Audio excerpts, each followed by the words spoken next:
ทุกคนมื้อนี้สิพามาเบิ่งผู้สาวซ้ำน้อยเด้อนี่มาเบิ่งเดี๋ยวสิพามาเบิ่งผู้สาวซ้ำน้อยเด้อผู้สาวลาวใต้เอานี่เดี๋ยวแป๊บนึงหามุมก่อนไปก่อนเฮ้ยลงไปก่อนซึบนี่สบายดีแนะนำตัวนึกว่าซื้ออีหยังอยู่บ้านใดเมืองใด สบายดีซื้อจันดาบันหน้าข่อยสาวสารวันดาวไต่ สารวันลาวไต่ทุกคนนี่เฮ้ยซื้ออหย่างนะ จันดา จัน เมื่อกี้นี้ฟังบ่เข้าหูเลยนะนี่ก็เป็นร้านเอ้ยบางเนาะทุกคนเนาะเป็นร้านเอ้ยบางนั่นเองเพิ่นกะมาเฮ็ดงานอยู่ประเทศไทยคือกันได้มาไทยจักเดือนแล้ว 3 เดือน มาไทย3 เดือนอุ้ยสามารถเว้าภาษาไทยได้หรือยังนี่นะ ได้เลย ได้แล้วแม่นบ่เอาเอ้ยบางมาอยู่นํกันว่าเอ้ยบางเฮาสิเฮาสิถ่ายเจ้าอยู่ทางนั้นบ่ให้หลานอยู่ตรงกลางบ่อย่ามาทางนี้ล่ะเอาไปไทยเอาเด้ออันนี้ก็คือไทยไต่คือกันเนาะเดี๋ยวค่อยสิให้มาว้าวเรื่องดอเด็กแล้วก็ลอลิงสาวบังเอ้ยบางเบาหรือยังนะตอนนั้นเฮาอัดยังเนาะยังเดี๋ยวให้เอ้ยบางเบาก่อนดอเด็กแล้วก็ลอลิง รอเล็กรอดิงรอเล็กรอดิง อันนี้คือในครูบ้านใดสอน นักครูบ้านเดียวกัน ในครูบ้านเดียวกันอันนี้เด้อสะ ดอเด็กรอลิง อันนี้ในครูบ้านใดสอนนะ บันเดียวกันแต่ อื่นโตนะ บันอื่น บ้านอื่นสอนทุกคน แต่ว่าคนไทยใต้เขาสิเว้าแบบอันดอเด็กลอลิงบ่ถูกเนาะแต่เพิ่นก็มั่นใจว่าเพิ่นเว้าถูกได้ พอถือเขาเขียนก็ยังถือ เอาว่าไม่หนูดอเด็ก รอเล็ก ดอเด็ก รอเล็ก ลาวว่าหนู ดอเด็ก ลอลิง รอลิง เรากับคนไทยใต้คือกันเราคือเว้าชัดบัดนี้ คู่ใดสอน ผูมาใหม่ ครูมาใหม่ ปวนาเนี่ยเท่านะคู่บ้านเดียวกัน วันเดียวกันก่อนอันนี้มาเฮ็ดงานอยู่ไทยนี่เฮ็ดงานอีหยัง ร้านก๋วยเตี๋ยว เป็นร้านก๋วยเตี๋ยวแสดงว่าเฮ็ดก๋วยเตี๋ยวแซ่บตัวนี้เฮ็ดเป็นอยู่บ่ เพิ่งทำได้2 วัน ฮะ เพิ่งทำได้2 วันออกจากที่เดิมค่ะ เอาหาก็ได้เฮ็ดได้2 วันบ่ แม่ เมื่อก่อนเฮ็ดงานอีหยัง แม่บ้านโรงแรมค่ะ อ๋อเป็นแม่บ้านโรงแรมนั่นเองแต่ตอนนี้เพิ่นมาเฮ็ดงานร้านก๋วยเตี๋ยวได้2 มื้อเป็นไทยนะเราพูดไทยเราพูดไทยสิถามอีหยังดีล่ะบัดนี้เป็นได้มาอยู่ไทยคิดฮอดพ่อกับแม่บ่ คินฮอด เห็นเมื่อกี้เนี่ยบอกไปให้อีหยัง ให้พ่อบ่สบาย ให้พ่อบ่สบายอย่างดอกเดี๋ยวเราก็ดีเนาะมันนางเขาบอกแบบมาเพื่อกันสิให้เนาะ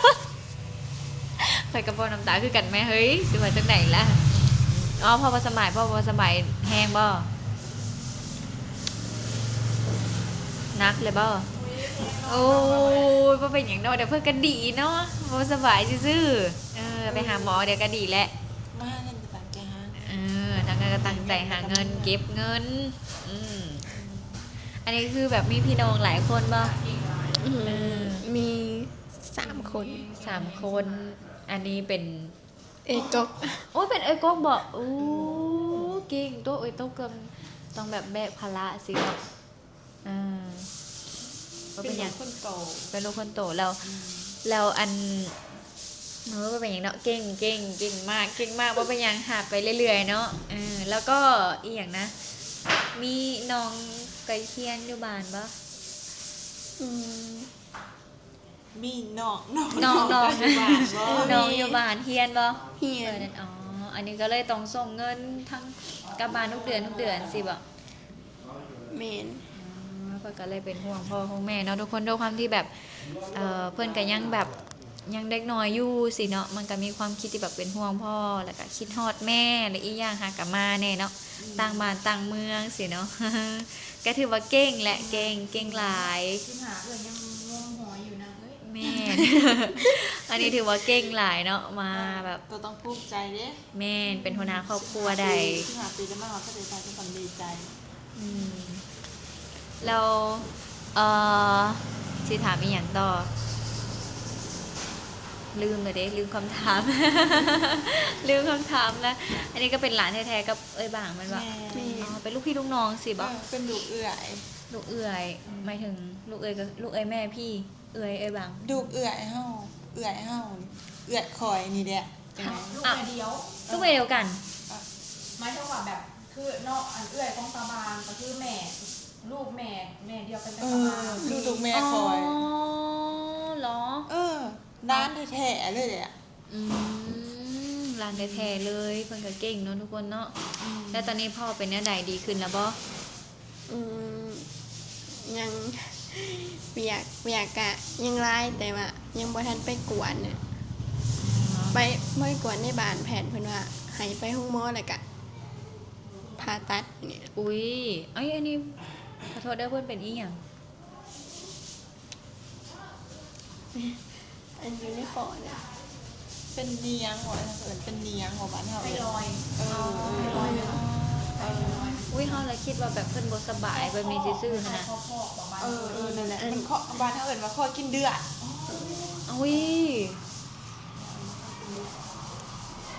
อยู่ตรงคอเลยใช่ไหม เรียนอันนี้ด้วย จะต้องไปผ่าตัดโอ้ยบ่เป็นหยังเนาะแล้วเพิ่นก็หายเนาะไปผ่าตัดออกก็ดีแหละพอกินเลือดผ่าตัดออกก็แต่ก็เก่งเนาะสู้ๆสู้ เนี่ยคือเจ้าเก่งได้หาเจ้าเก่งมาเก่ง 15 ปีมาหอประเทศไทย ๆแม่นบางกันน่าจะถ้าวันหยุดตรงกันสินะก็แบบพาเราไปเที่ยวไปเปิดหูเปิดตาสินะเพราะว่ามันด้วยความที่มันทำอีหยังอยู่วนเวียนไปมันสิเครียดหน่อยเนาะเราต้องลองแบบไปเปิดหาประสบการณ์แบบเฮียนฮูประสบการณ์จริงๆอย่าคิดว่าการที่เฮาไปเที่ยวหรือการที่เฮาไปลินเนี่ยเสียเงินเสียคำที่จริงอ่ะเฮาเสียเงินก็แม่นแต่ว่ามันได้เขาเรียกอหย่างอ่ะความหูหรือว่าได้ประสบการณ์ใหม่ๆค่ะนะแล้วมันก็สิเฮ็ดให้เฮาเก่งขึ้นแบบเฮาได้เห็นโลกภายนอกสินะเมื่อก่อนเคยอยู่นะเคยอยู่แบบ3-4 ปีสินะบ่เคยไปไสนะก็บ่เคยเห็นอีหยังบ่เคยแบบ นี่ก็คือการ แม่นบ่เคยเห็นอี ใช้ หยัง เงิ แล้ว น กั เดื น อนเมื่อคิดเดือนละพันเองไง คนนี้นะ เออ คือเก่ง มื่คิ เด้อเอ้ย เองไง อ๋อ เป็นอันนั้นจะมาเป็นคู่เลยสัก ถ้ามาจากนั้นก็คือแบบว่าบริสุทธิ์ยังเขาแต่เซเว่นซื้อแต่ขนมกลับมากินคือแบบว่าแบบนี้นะ แล้วกินข้าวได้สากินได้ใส่ล่ะ กินบะเฮ็ดง่าย อ๋อเห็ กิ น น งา บะ น เฮ็ ค ด น ง่าย เรียน กลับมานี่กะไม่กินกับเฮาแล้วคือเลยเอากลับมาคือเฮามา ตั้ ซื้ ง อ แต่ มา ข้าว ก็แล้ว คอยเห็นงานทานอาหารแล้วก็เป็นแบบนี้แหละ ขนาดข้าววิ่ง10 บาทเขายังบ่จ่ายคิดเอา เนี่ยอันนี้คือกันมึงยอมเสีย คิดว่าแบบเงิน10 บาทน่ะเท่านั้นเท่ารวมกันมันก็ได้หลายบาทเลยนะเดือนหนึ่งสินะ เก่ง กาแฟ เก่ง น้ำแดงก็คือทาข้าวเฮาทาข้าวเฮาแล้วคือแบบว่าบ่โหยหาอีหยังที่แบบว่าอยากได้นี่นะก็จะมีแต่อยากได้แต่เงินอันนี้คืออยากได้แต่เงิน ก็แม่นแล้วเนาะแบบตอนยังน้อยๆเนาะเฮาก็แบบมองแบบว่า เก่งเก่งแฮงโอ้ใช้เงินเดือนละพันน่ะนะเก่งเก่งเนาะ เดือนละพัน เก็บขนมน้อยๆซัมนี่ก็ยังหูจักหาหูจักกิน เอ้าอันนี้ได้เงินนี้ค่ะว่า เก่งอีหลี ซื้อโทรศัพท์บ่แบบยังไงมันใส่ดีบ่ยอมซื้อยอมใส่อันเก่าแต่ยอมเก็บเงินทำก็เลยโอ้ เก่งแม่นเพราะว่าไอ้อย่างที่มันยังบ่จำเป็นกันเนาะใช้ไปก่อน เข้าใจเราได้ค่ะเพราะว่าคนเฮาเนี่ยปัญหา แม่ปัญหามันคือกันถ้าก็ยังไงมีแต่ถ้าก็เป็นห่วงพ่อห่วงแม่ก็ดีเท่ากัน เก่งหน่อยแห้งได้ถึงใจคิดขึ้นนอกเราได้บางคนคิดเอาเลยตัว แต่ว่าอันนี้เนาะถือว่าเก่งเนาะแปลว่า